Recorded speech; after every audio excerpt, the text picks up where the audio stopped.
Well, hello. Good morning. So, today we are back with another podcast.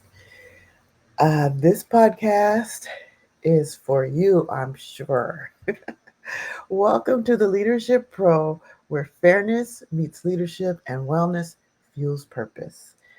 I'm your host, Dr. Wilhelmina, and today we're talking about something that so many leaders quietly face, and that's called burnout.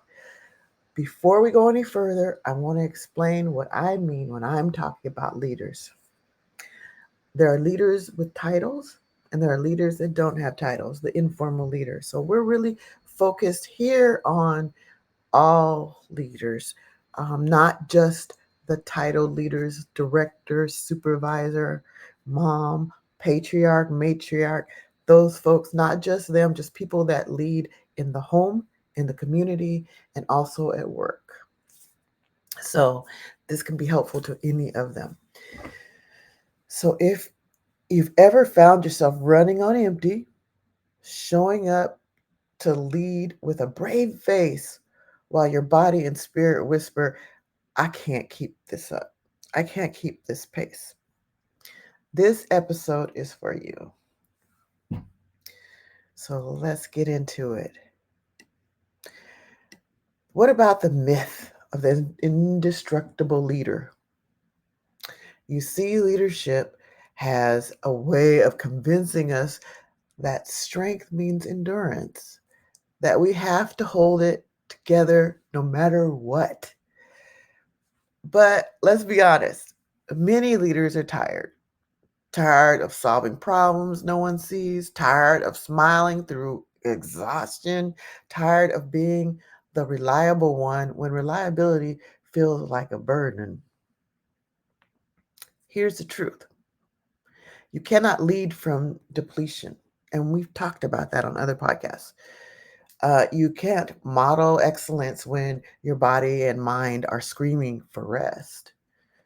And you can't inspire others when you've lost connection with your own spark. And I know I've experienced this, and I know many leaders do. It gets busy, it gets heavy. There's a high tempo, op tempo in your organization when you're leading, or even in your family. There's just so much going on. I can bring this up because I'm dealing with this now with furlough. So you've got so many things you have to cover. You have to take care of. You don't want your credit to hit. You want to eat. You want to make sure the family eats. You want to make sure you do get to wherever you got to be and get everything done. And in order to do that, it's just a high tempo for you. So it's easy to lose your spark. So as leaders, we often wear the mask of I'm fine. How are you doing? I'm fine. How are you? I'm good. But behind the mask is someone who's been giving for more than they've been receiving. And that's not sustainable leadership. That's a slow self erasure. So, yeah, many of us have been in that position. I admit I have too. So let's recognize the red flags of burnout. Let's talk about what burnout looks like, because sometimes we don't recognize it until it's deep. You start losing enthusiasm for things that you once were inspired by. You constantly are irritable, not because you don't care, but because you care too much. You've given so much out of your well that it's becoming dry. Your sleep is off, your focus slips, even small decisions start feeling heavy. I know for me, I'll just say this, one of the things that happens to me is I start to lose my memory. Like it's so much on my plate, so much I'm doing, I start to get forgetful. And you could find yourself thinking, what's the point? When you used to think, what's the next step? You wanted to be that person that is engaging, that person that is creative, that person that just has the next step strategically. Oh, let's do this. Let's try this. If you're not the actual titled leader, but you're giving the ideas that the leader can use. Does any of that sound familiar to you? It definitely does to me. That's your internal dashboard flashing a warning light. It's saying, you need to recharge, not later, but now. So, wellness by design, it's it's a design, not a default, you know? It's wellness by design. You design it. You have to make an effort and be present and design it into your schedule. So here's the shift. Wellness isn't something that happens when you finally get time. It's something you design into your leadership. You've written this down, you've thought about it. It's the same way you design goals, meetings, and strategy. You put it to paper, you put it to in the computer, you design what you're going to do for wellness. It's important. Otherwise, it may not happen. Let's break this down. We're going to talk about the mind, body, and spirit. So for the mind, you design your day with boundaries. Not every email needs the same hour response. Not every meeting needs your presence. Protect your focus the way you protect your reputation. So, we're talking about the mind there. Let's talk about the body. Your energy is your most valuable asset. Rest, hydration, and movement aren't extras, they're your fuel. So, these are things you need to think about in your planning. Um, Take a 10-minute walk, stretch between calls, drink your water, eat food that supports your clarity. And I tell you, I'm about to take a drink of water now. There's something I do when I'm at work, not so much when I'm at home because I only have one, but I bought this bottle. It's like a water bottle, but you plug it in to charge it, and you pour your water in it, and it hydrates your water. It does. Sorry, water is hydrating. It's hydrogen water. So once you charge it, you have to drink it. You can't take all day to drink it. You got to drink it then.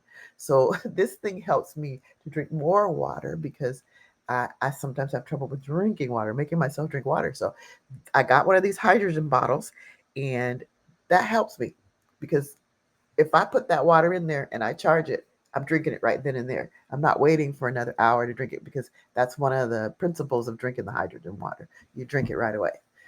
Uh, okay, let's talk about spirit. Reconnect with your why.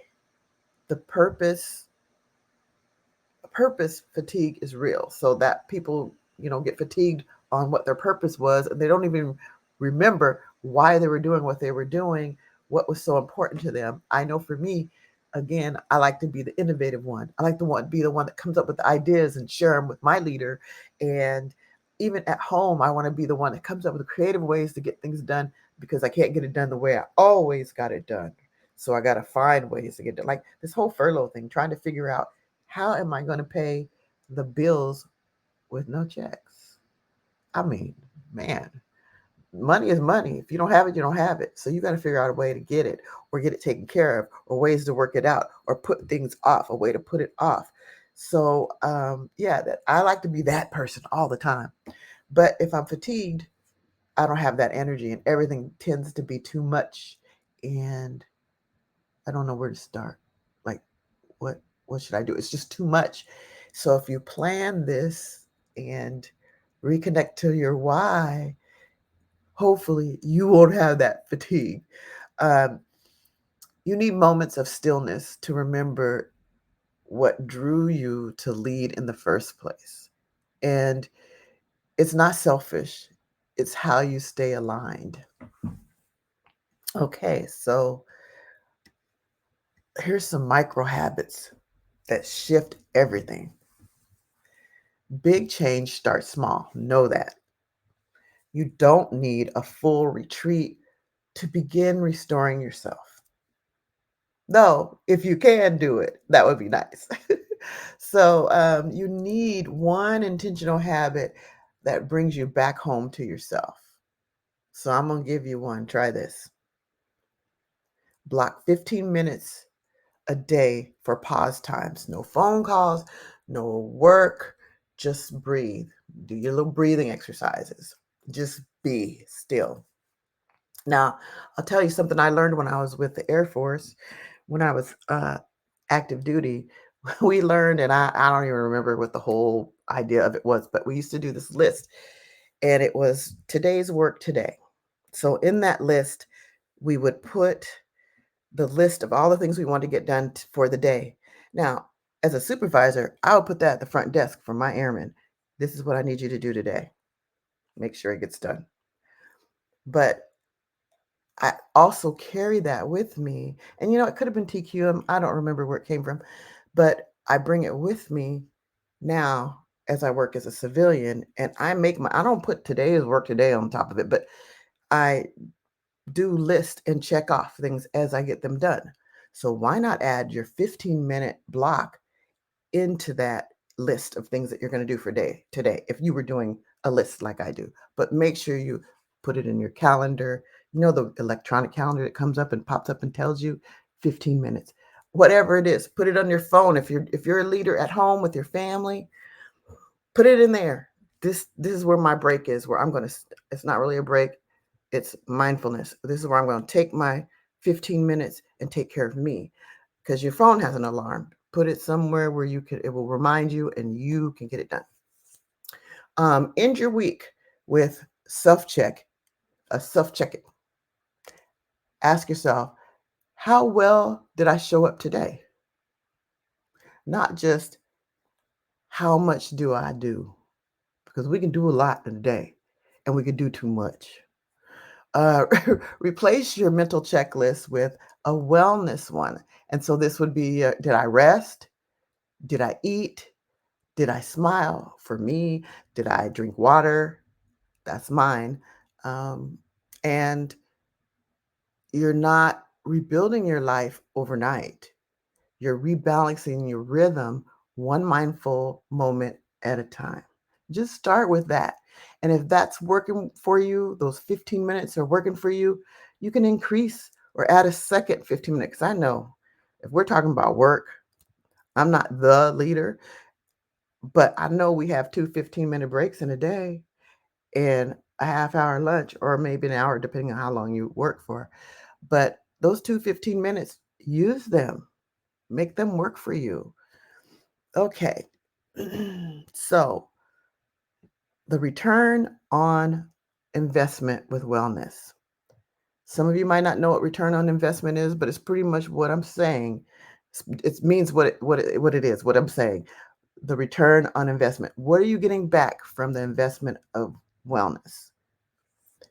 So, because leaders understand ROI, I'm going over this. So if you're a leader, no matter what area you're a leader in, think about the return you're going to get on this wellness. When you invest in your wellness, your leadership becomes sharper. Like my Mondays. My Mondays are wonderful because I've had the weekend. I've slept. I've done my thing. I've done some business stuff, but I'm not in the environment of the job where it's pressure and high operations. Um, so it's like that. That Monday or Tuesday, you're sharp. But as you go on through that week, if you haven't been taking your wellness breaks and working on yourself, you might start getting like me, forgetful, can't remember things, you're a little bit scattered. Your vision becomes clearer when you're using wellness in your life, and it's strategically planned into your life. Your empathy becomes stronger. You're able to take more to help someone and have that energy to be a part of being empathetic to someone because you're not burned out. And your organization of team feels safer. So your team, whoever they are, your family, your community group that you're working with, or a family member, a distant family member, or your work arena. It, because they see your modeling balance, that you're balancing your life there, and you're not burned out, it becomes safer for them to do the same thing. They see you do it, they're going to model that behavior. You're modeling the behavior, and they're seeing you modeling that behavior. They're going to do it for themselves, and not just themselves. You're going to be doing it for you. So it's a good thing, and they'll see you as that person that is balanced, and respect that, and respect your time. Here's the truth I've learned: when a leader burns out, the light dims for everyone they lead. Wellness isn't indulgence, it's strategy. You have to do this for yourself and for your environment. So, in closing, let's do this reflection. So, here's your challenge for this week: design one wellness boundary and stick to it. Maybe it's logging off on time. Maybe it's saying no to one extra task.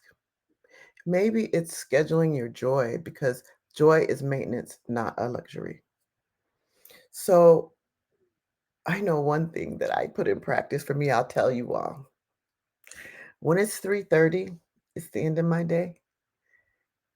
My stuff is packed up and I'm on my way out the door, because I have plenty of things to do at home. I got to cook dinner. If I got side biz stuff to do, I need to get it together. So my day doesn't end when I leave the job. So I make sure I leave the job on time.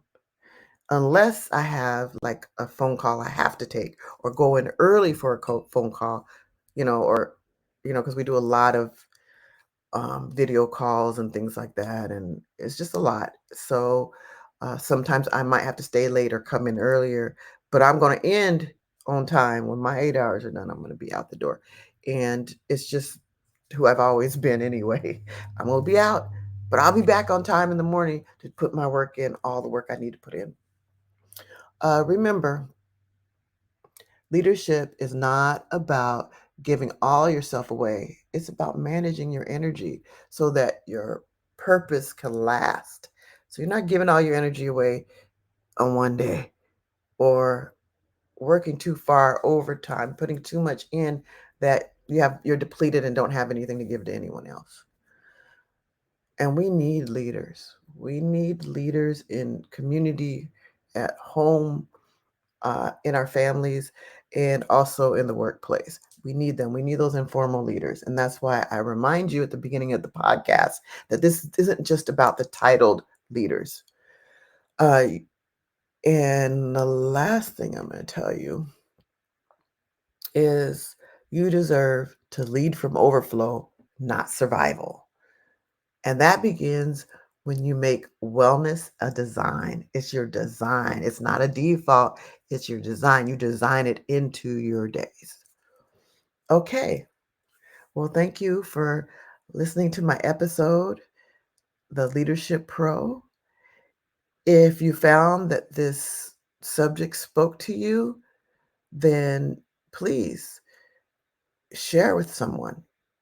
If it spoke to your spirit, tell someone else about it that needs to hear it. And that's someone that matters to you. So until the next time, lead with fairness, live with intention, and take care. Thank you for listening.